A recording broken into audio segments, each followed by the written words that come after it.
Nehemiah chapter 3.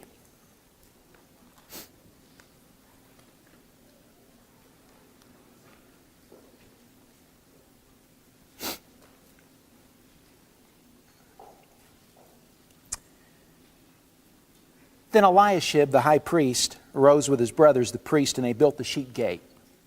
They consecrated it and hung its doors. They consecrated the wall to the Tower of the 100 and to the Tower of Hananel. And next to him, the men of Jericho built. Next to them, Zaccur, the son of Imri, built. And next to them, the sons of Hasenah built the fish gate. They laid its beams and hung its doors with its bolt and its bars. And next to them, Meremoth, the son of Uriah, the son of Hakaz, made repairs. And next to him, Meshullam, the son of Berechiah, the son of Meshezabel, made repairs. And next to him, Zadok, the son of Baana, also made repairs. And moreover, next to him, the Tekoites made repairs. But their nobles did not support the work of their masters. And Joiada, the son of Paseah, and Meshullam, the son of Basideah, repaired the old gate. They laid its beams and they hung its doors with its bolts and its bars. And next to them, Melatiah, the Gibeonite, and Jadon, the Meronothite, the men of Gibeah and of Mizpah, also made repairs for the official seat of the governor of the province beyond the river. And next to him, Aziel, the son of Harhiah, of the goldsmiths, made repairs. And next to him, Hananiah, one of the perfumers, made repairs. And they restored Jerusalem as far as the broad wall. And next to them, Raphiah, the son of Hur, the official of half the district of Jerusalem, made repairs. Next to them, Jediah, the son of Heramoth, made repairs opposite his house. And next to him, Hattush, the son of Hashabniah, made repairs.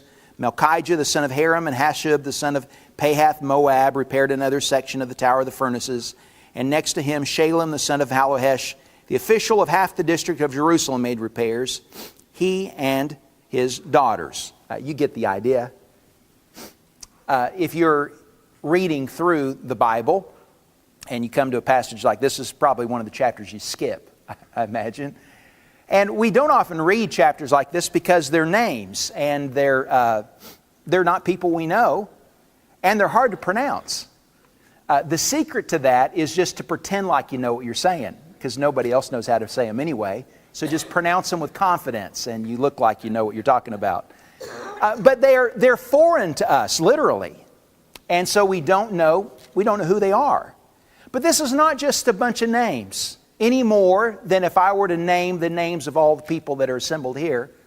You all are not just a bunch of names.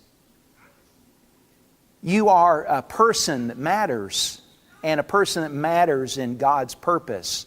These people, as we read this text, were a part of something that was honorable.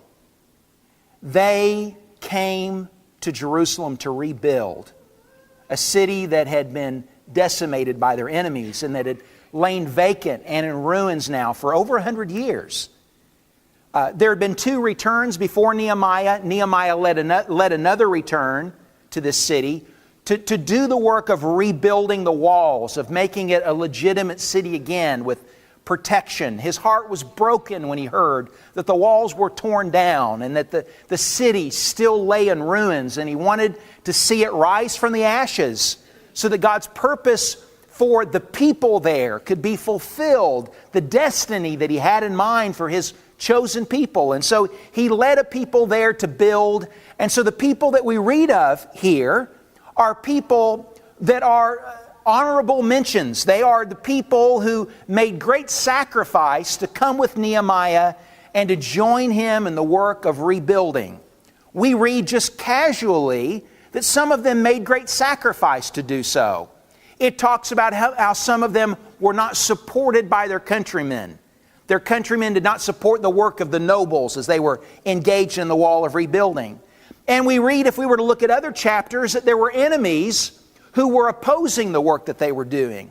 And so they made great sacrifice to do the work that they were doing. I want to make them famous for just a little while this morning as we consider what they did and some of the motivation and exhortation that comes to us in the work that God has given us. The first observation I want to make is that what they did was build. They were building. In fact, you find that word over and over again in the text. Eliashib, the high priest, arose with his brothers, and they built something. They built a gate. And it goes on to talk about what someone else built. And if you took just what one family built or with what one group of individuals built, it wasn't very impressive, but you put what all of them were building together and you got a wall when it's over with. And when you got a wall, you got a city. And so the little bit that one family built and the little bit that another family built and this little bit that these band of brothers that were priests built, all of that added together was something. And so it was the work of building. Have you ever built a wall? I haven't built a wall. I haven't done any. Our family, my dad built a wood stove for our house when I was growing up, and we bricked the walls behind it. And Dad had gotten a bunch of old brick to do it, and my job was to clean off the old mortar off the bricks so that we could use them to build behind the stove. And so I chipped off all the old mortar and I got to cut the bricks and that sort of thing while Dad was laying the brick. And I got to put one brick there. And so Dad let me pick out which one I want. So I got a brick that had a little bit of paint on it because I wanted, when the whole wall was done, I wanted to be able to point to my brick when it was all over with. So I picked my brick and I got to lay my brick. And it was something to be a part of. And we're a part of building something. What they were doing was building something. And building something is hard work. I haven't built walls. I have put in some fence. And building a fence is hard work. And building walls the way that they were building was hard work. But I tell you what's harder than stretching barbed wire, and what's harder than driving in post, and what's harder than using post hole diggers to put in your corner post, and what's harder than laying brick and all of that sort of thing, what's harder than all of that is people work. That's a lot harder than building a fence or building a wall. And that is the work that God has given us to do. He's given us not bricks and mortar, and He's not given us barbed wire, and He's not given us post hole diggers. He's given us people to work with. And it's harder to work with people than it is to work with raw materials. Because if you got a chip on your shoulder, I can't just come and knock it off with a chisel. And if I'm a little rough around the edges, you can't just come and just run me over. I mean, it's hard working with people, and it requires patience, and it requires vigilance, and it requires forbearance, and it requires love, and it requires all of these attributes that God is growing in us. And the reason why He gives us one another to work together and building with, because the exercise of us working together, the exercise of us caring for each other, the exercise of us exhorting each other and praying for each other and hurting for each other and serving each other, all of that does in us the thing that we need most. And so that's the reason why He gave us this hard work. It's not going to break your back, but it'll break your heart sometimes. And it's the reason why He gave us this work, is because it's work that's good for our hearts. And so we've got a building work that we're about, and it's a people building work, which makes it even more noble, even grander, but even harder than the work that He gave them to do. I want you to notice another word that comes up over and over again in the text here in Nehemiah chapter 3, and it's the work of repairing. Look at the word repairing. And so it says to them, for instance, in verse 4, that next to them Meremoth, the son of Uriah, the son of Hakaz, made repairs. And next to them Meshullam made repairs, the son of Berechiah, the son of Meshezabel. So they're all doing repair work.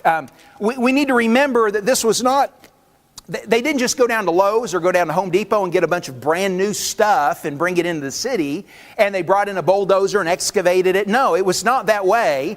The bricks that were there were burned, and there was rubble. And so, you know what's harder than building something brand new is renovation work. It's when you got to gut the bathroom, right?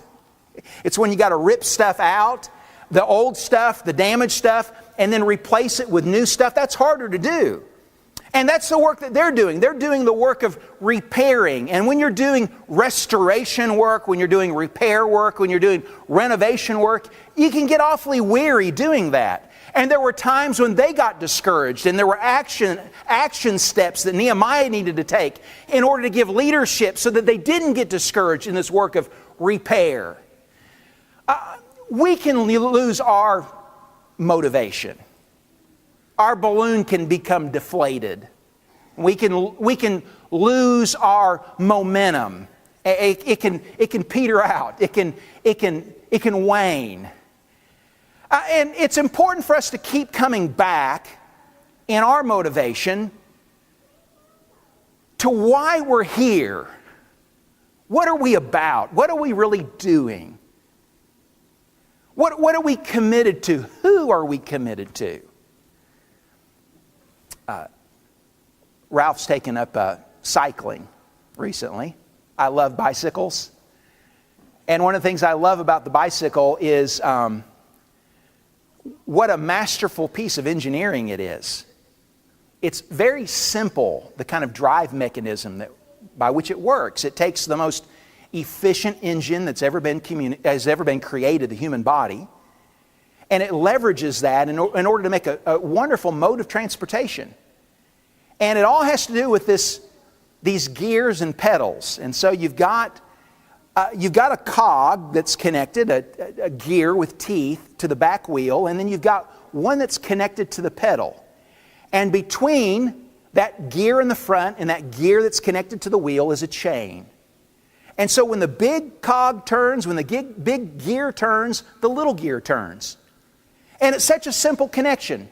The big gear turns faster, the little gear turns faster, which means that the wheel turns faster, which means that you go faster. And if the big gear goes slower, then the little gear goes slower, and the wheel goes slower, and the bicycle goes slower, and you go slower. And when the big gear stops, the little gear starts. You see how it all works together.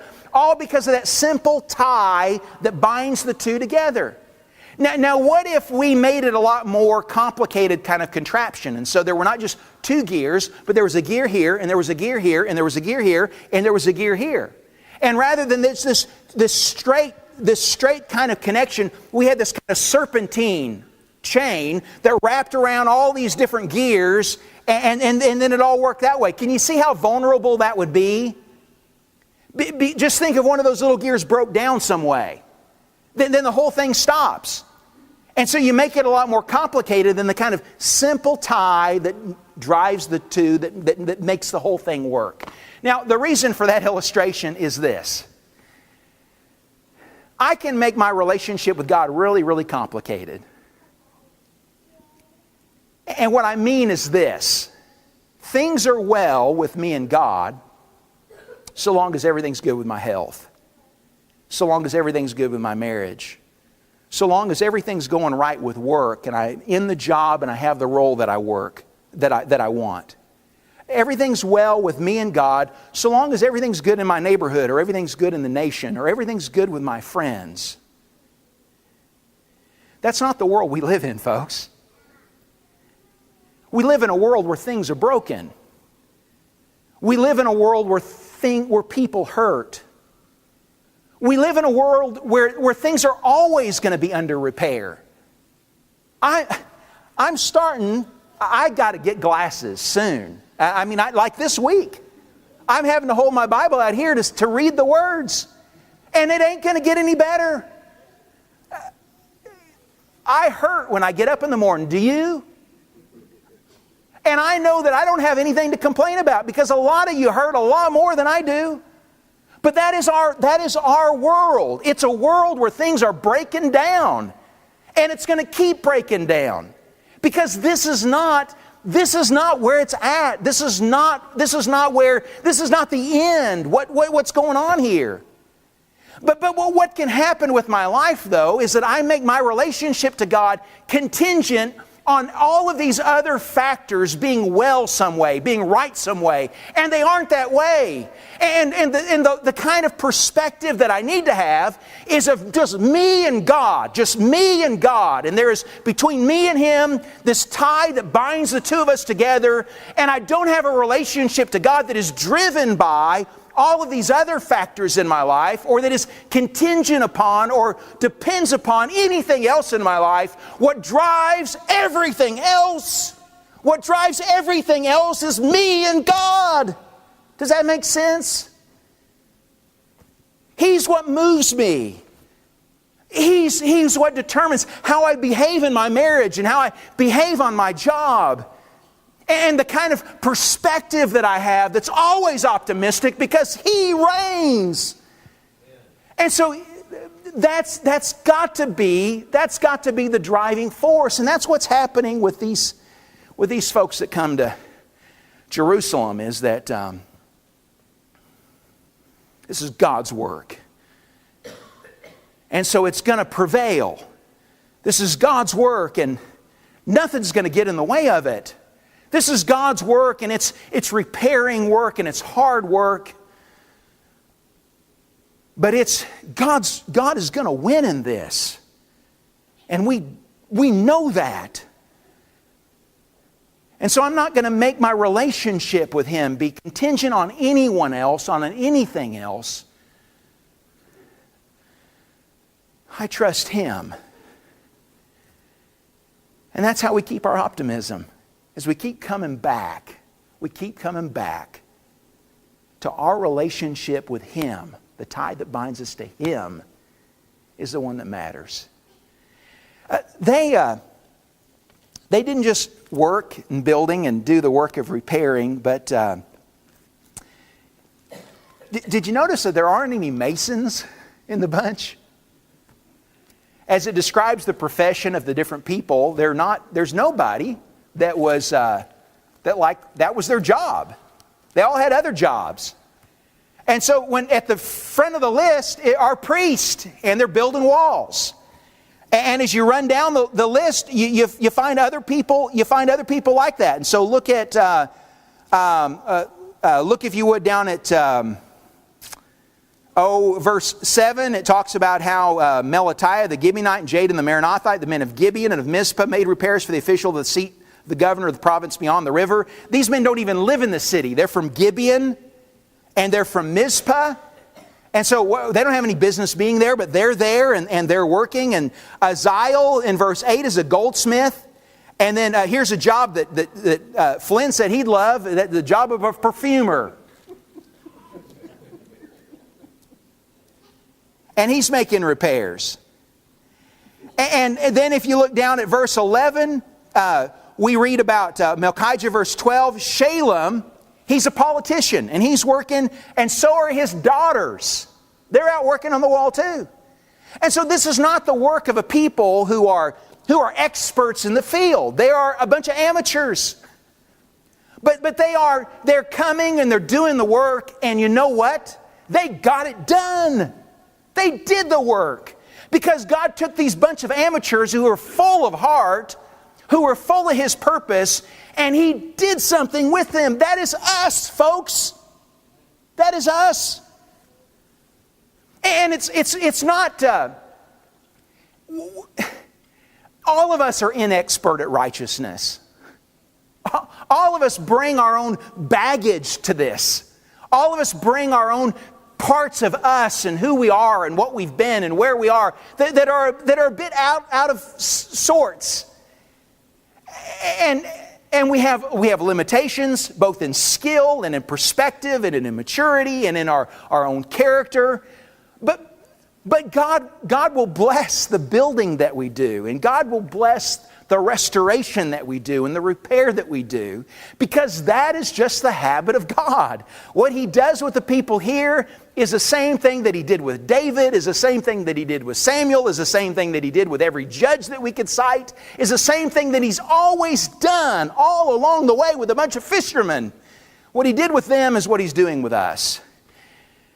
And so we don't have to be expert at this business. In fact, that would be different from the pattern by which we see that God operates. And so we have amateurs who are all about God's work, and God blessed the work that they did. Here's the part that I love in particular about the work that they did. Over and over again in the text, it says that the people work next to each other. They work next to each other.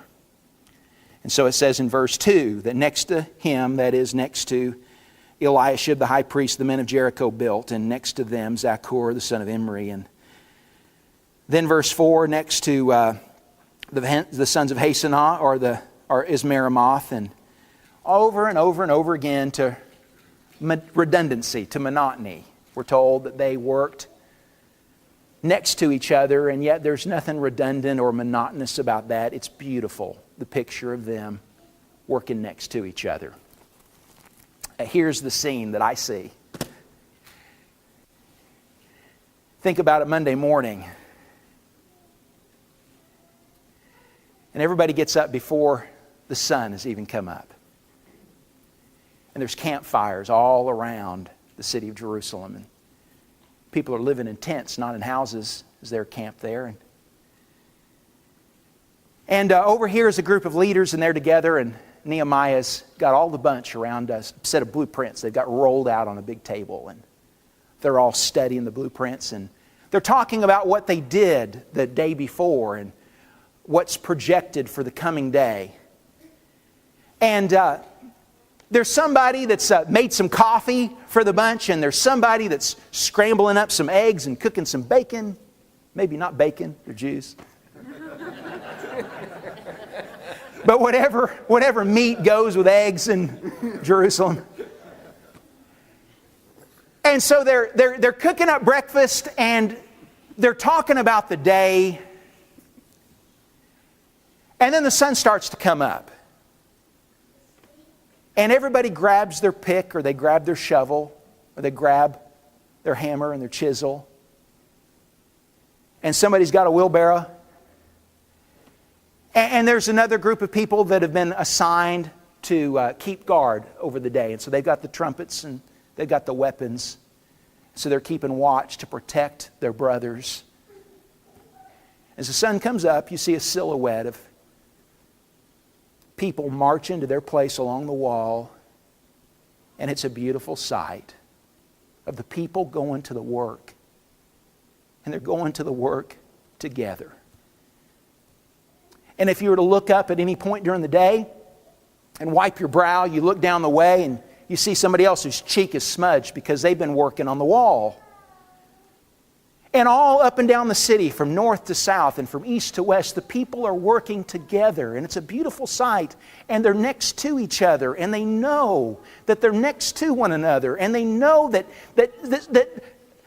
Nehemiah, he's got our back. And Hashabniah and Meshullam and all of these people whose names that we can't pronounce, they're all behind each other, and they're all with each other. And if Sanballat and Tobiah, if they dare attack us, if they dare plot something in the night, then all of the people are going to rush to one place, and they're going to face the enemy, and they're going to face the foe, and they're going to face him with faith because they know that God is behind this work, and He is. So they're next to each other. Do you feel that? Are you connected? Do you feel the joy of knowing that people are nearby? That there's support? That there's a rally to your side? God wants us to experience that here. He wants us to be next to each other. He wants us to know that we're tied together. And He wants us all to work at that. Because that's a part of His purpose for growing us. There's a passage found at the end of our New Testament where John writes about the reading of names from a book of life. And so he says in Revelation chapter 20 verse 11 that I saw a great white throne and Him who sat upon it, from whose presence earth and heaven fled away, and there was no place found for them. And I saw the dead, the great and the small, standing before the throne, and books were opened, and another book was opened, which is the book of life, and the dead were judged for the things which are written in the books. Verse 15 says, if anyone's name was not found written in the book of life, he was thrown into the lake of fire. Just want you to imagine, to hear names being called. You heard that in school. You might have heard that in the military. But imagine names being pronounced and they're being read by a voice that never stutters. God never gets a name wrong. And it doesn't matter what culture you grew up in or what language you grew up speaking or where you ever lived or what time you lived in. God knows how to pronounce every name on that list. So we might not know them, but He knows them. And you know what? Some of the names that will be read from that book of life are the names of the people that are found in Nehemiah chapter 3. And the names of people like us. Think about how the audience will behave when they hear him reading those names. Will anyone stir? Won't every ear and won't every eye be trained on the one that's speaking as he says those names? And won't there be a burst of celebration when you hear the name of somebody that you know, that God knows, and He's calling them into His city? My middle name is Frederick. I didn't like it when I was little. Frederick sounds stuffy. But it's my dad's middle name. It's my grandpa's first name.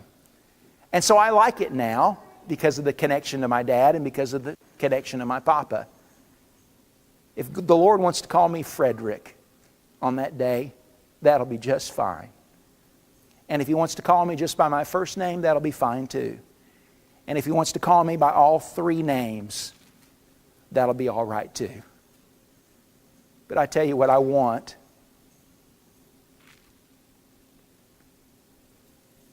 I want Him to know my name. And I want Him to know your name. I want it to be written down when He calls us home. Let's work, brothers and sisters. Let's build. Let's build in this broken world because we know that God is going to bless what we build. Let's build even though we're not experts, even though we're a bunch of amateurs, misfits.